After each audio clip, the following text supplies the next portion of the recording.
During the Second Punic War, the Carthaginian Hannibal was facing off against the Roman Empire, the greatest army the world had at that time ever known. The Roman army was well trained and all were forced to learn one style of combat, the Roman legion. The Roman legion in direct combat was able to outmatch every other combat style known at the time, so converting all fighters to fight in this way made sense. However, Hannibal wasn't just leading an army of Carthaginian phalanx. He had war elephants from Africa, Celtic barbarian warriors, and most importantly, the Numidian cavalry, which was described as the greatest mounted cavalry in the world. Hannibal allowed each group to fight in the style with which they were most comfortable, and while he did this to encourage their loyalty and separate his military style from the Romans, there was another benefit. While the Roman legion could stand up to any of these forces in isolation, together the varied tactics overwhelmed the Roman legion. Hannibal would have his phalanx up front being supported by the Celts, and this would draw in the Romans, who would soon find themselves being flanked and surrounded by the Numidian cavalry. By allocating different forces into different groups based on their skills and dividing the troops, they can have the best soldiers doing the most work and the other soldiers still providing necessary strategic value to the assault. The military in the book Fourth Wing by Rebecca Yarros would not be able to use Hannibal's tactics exactly, because their strategy is to find out which soldiers are the best and put them in one group, then murder all of the other soldiers while still in high school. This is a normal thing to do for a military that has so few recruits that they have to actively conscript soldiers and use people still in training as fighters. Our story is divided thusly. 66% is about kids in military school, 20% is graphic sex scenes, and 14% is government conspiracy and military intrigue. But that's not just the percentages, that's the order in which it's written. And you can tell the writer no longer wants to be writing the part she is, because after chapter of tedious school-age melodrama, the book pivots and turns into a lurid fantasy about a girl finally getting her wish of becoming desired without having to develop any sort of a personality, and suddenly the writing is filled with vivid imagery and vocabulary that even Urban Dictionary might censor. Like, where the fuck was this interesting writing during the first 2/3 of the book? Finally getting to the part where interesting stuff happens only right at the very end. The book is about a school where kids get sorted into 4 houses and are taught magic, play in games, and learn to fly. But not that other school where kids get sorted into 4 houses, are taught magic and play games and learn to fly. This one is different because kids die. A lot. Not important ones, mind you, just background characters. The school is run by the military of a fascist government who will murder its own citizens and forcefully conscript the children of people they don't like into their child army. The fascist government, in a reveal that is genuinely supposed to be a surprise to us, has dark secrets they don't tell the public. There's actually a well-written history, and we see interesting perspectives on the overall structure of society. There's Aiden, with an X, a child soldier forcefully conscripted who must choose between rebelling against the fascists or falling into line to prove his loyalty to a government that is not loyal to him. There's Dan, with an I, a loyal soldier who believes in the cause but has his belief shaken regularly when that loyalty has genuine costs associated with it. And Rhea, with a Anon, shut up, it sometimes works, who tries to stay loyal to her friends and country despite it genuinely not being to her benefit to do so. But those interesting perspectives are all left unexplored, so we can see this world through the eyes of our protagonist, Violet. There's also Riddick, Sawyer, and Liam, who are also generic that I only remember whether or not one of them dies. Violet, our protagonist, is named like a 14-year-old pretending to be an adult online and thinks people will believe the name they made up for themselves. And Violet is unique in that she wears her hair in a ponytail, a hairstyle so uncommon that every single character will comment about how quirky it is that she does it.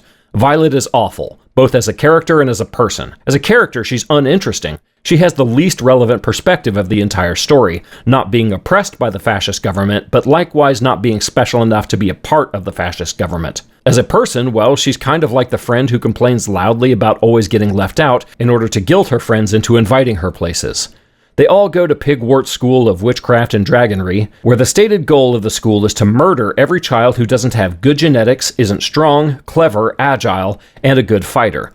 But Violet is weak, foolhardy, stubborn, slow, and terrible at fighting. Her survival is meant to make you feel like her cleverness overcomes obstacles, but instead it serves more as an indictment of the school, which is failing to kill the correct students. And in the end, the good students get a dragon. Dragons being to young adult literature what vampires are to romance novels. You've run out of ideas, so give them a dragon and it'll seem cool. Violet is magically protected from harm to a comedic degree, to a point where danger seems like the setup for a joke where the punchline is the world bending over backwards to allow her to thrive and succeed where others die horribly, often at no fault of their own.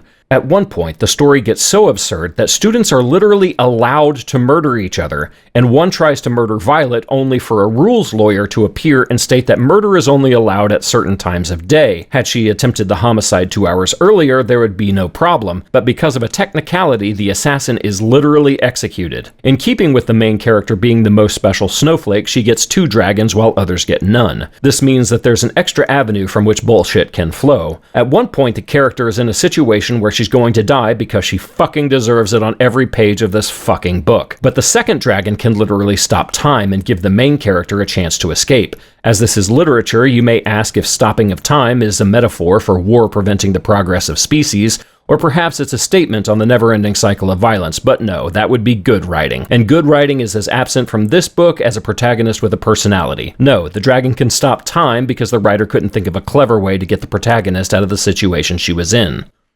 I suppose this is the best place to put this, but authors should avoid writing smart characters if they themselves are not very bright. I don't mean to call the author dumb, but if your character is smart, they should behave in an intelligent way, and I don't see this protagonist doing that. Her clever solutions to problems make me think less of the author than I thought before. She comes to an obstacle that she has to climb, and her solution is to use the rope, hanging next to the obstacle. The climbing rope.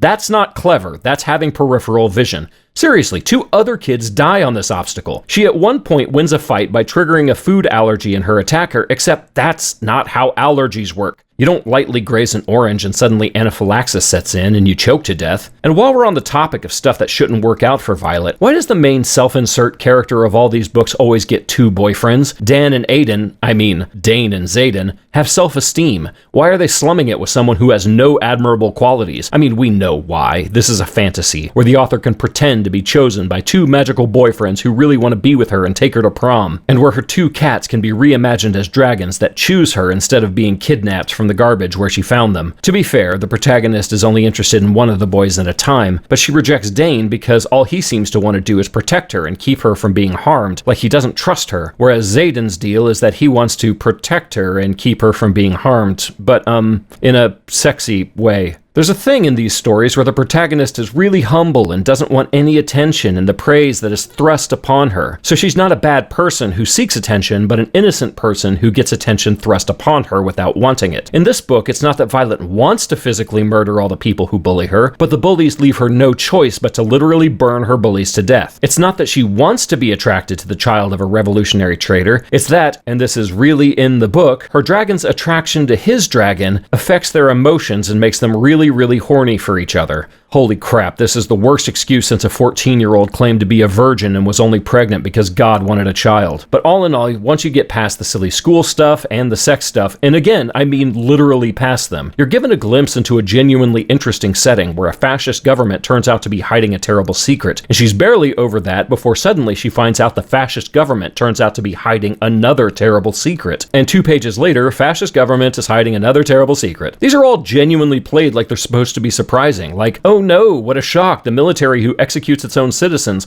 or has them join the military where they're executed anyway and terrorizes other countries, turns out to be the bad guys. But all of that is kind of interesting, and after the first 5 interesting pages of the entire book, the book jumps out of your hands, slams closed, and says, fuck you, buy my next book. No Fourth Wing, I do not think I will. Not when a Wikipedia summary will be vastly more interesting than anything written in the book, and still leaves me with time to do more interesting things, like sorting my arm hairs by length and color. So with all that said, you might be surprised to hear that I actually recommend reading this book. Not to anyone I like, mind you, but if I dislike someone enough, I will wholeheartedly tell them they should read Fourth Wing. And if I'm a real dick, I'll tell them they remind me of the protagonist.